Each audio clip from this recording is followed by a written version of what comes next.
Imahinasyon, Candon City Division, tara na! Isang mapagpalang araw sa lahat, lalo na ang mga mag-aaral sa unang baitang na masugid na taga-subaybay ng Tiradpas Network DepEd Candon City Teleskwela. Kanlungan ng kaalaman tungo sa kahusayan at kaunlaran. Nagbabalik ang inyong guro sa Pilipino, Ginang Fernalyn Vigalope, upang muli kayong gabayan sa inyong pagkatuto. Handa na ba kayo? Tara na! Tayo ay nasa ikatlong linggo ng ikalawang markahan.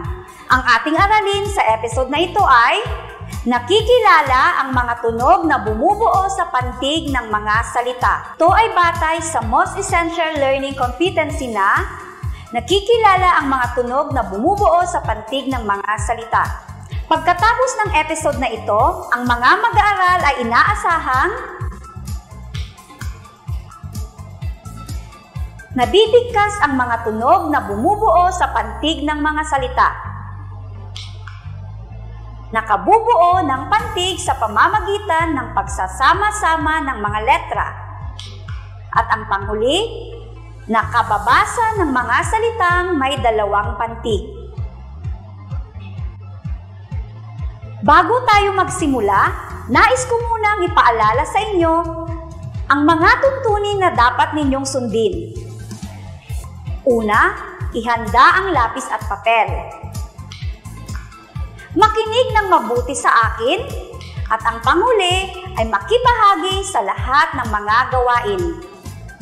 Bago tayo magpatuloy, sabay-sabay nating bigkasin ang tunog ng bawat letra ng alpabetong Pilipino. A, A, B, B, D, D, E, E, S, S, G, G,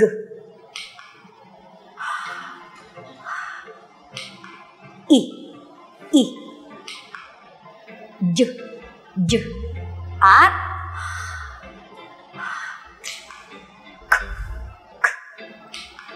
K,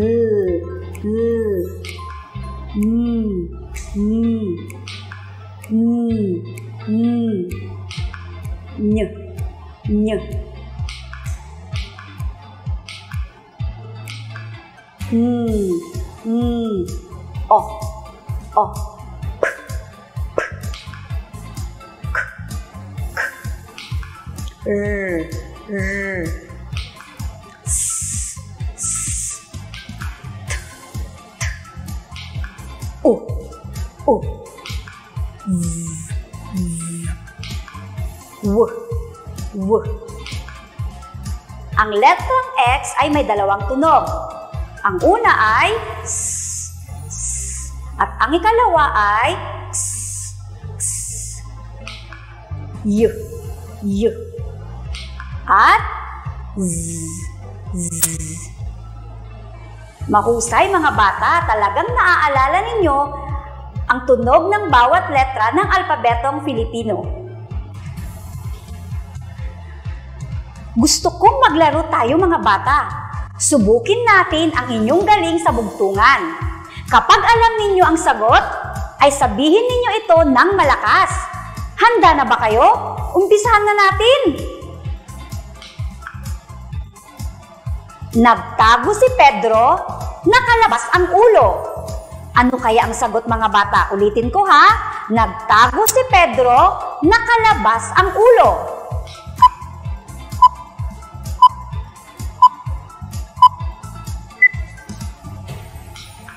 Ang sagot ay pako. Ulitin nyo nga. Pako. Susunod. Ito ay isang laruan na gustong-gusto ninyong laruin. Ang hugis nito ay bilog at tumatalbog-talbog. Ano kaya ito mga bata?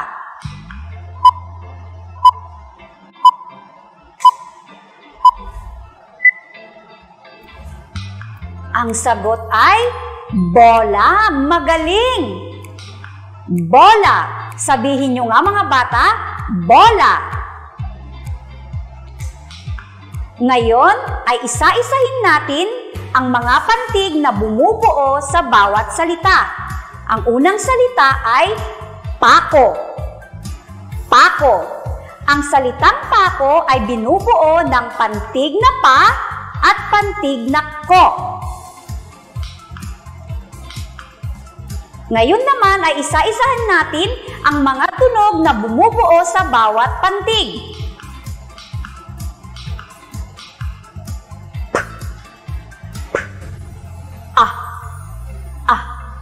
Ang basa ay pa, pa.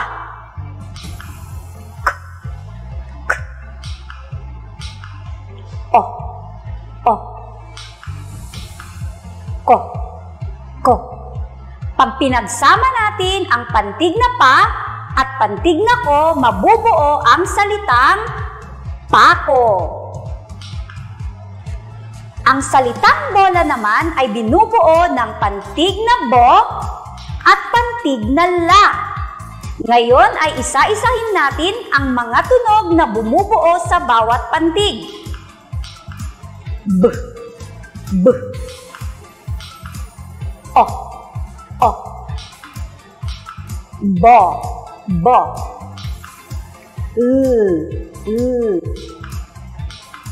Ah, ah. La, la. Pag pinagsama ang pantig na bo at pantig na la ay mabubuo ang salitang bola.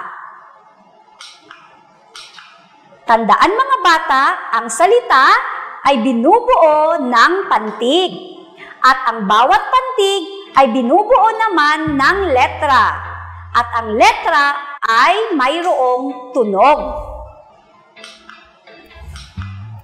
Subukan natin mga bata. Ang salitang tasa ay binubuo ng pantig na ta at pantig na sa. Ang mga tunog naman na bumubuo sa pantig na ta ay t, a, s, a.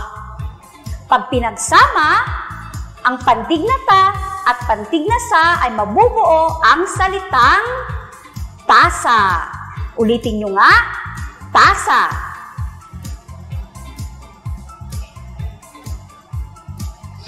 Ngayon ay magkakaroon tayo ng pagsasanay. Sabayan ninyo ako mga bata.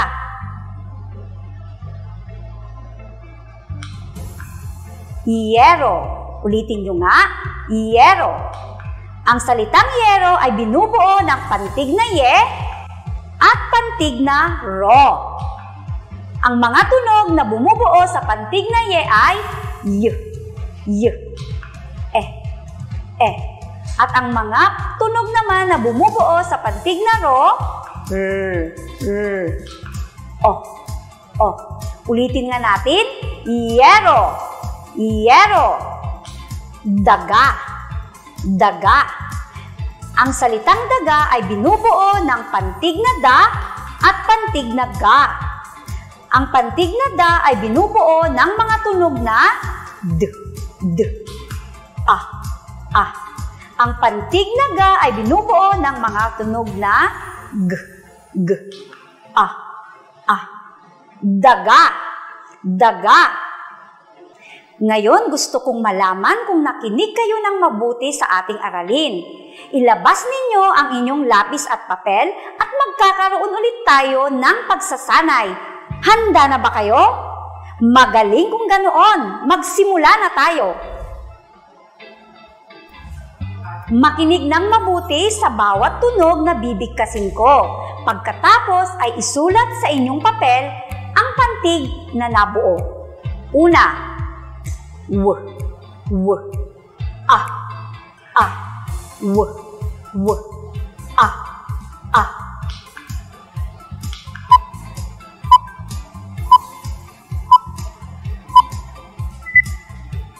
Ang sagot ay wa, wa. Magaling. Susunod. G, g, G, G, E, E.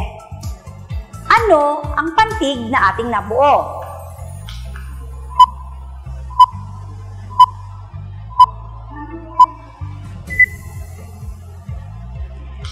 Ang sagot ay ge, ge. Susunod.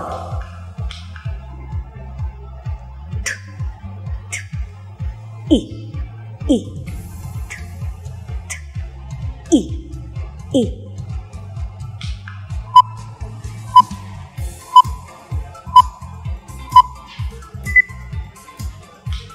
Ang sagot ay pantig na T, T.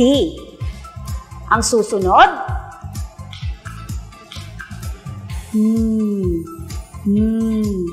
O, O, O, O.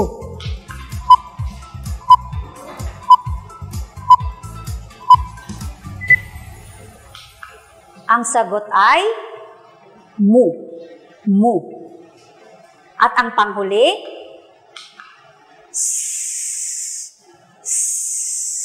O, O, O, O.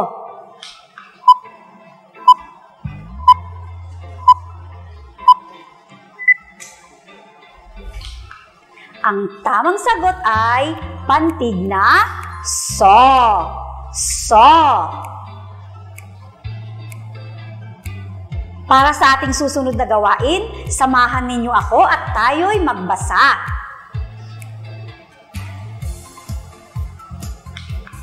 Lo, bo, lobo. Su, ka, suka. Wa, wa.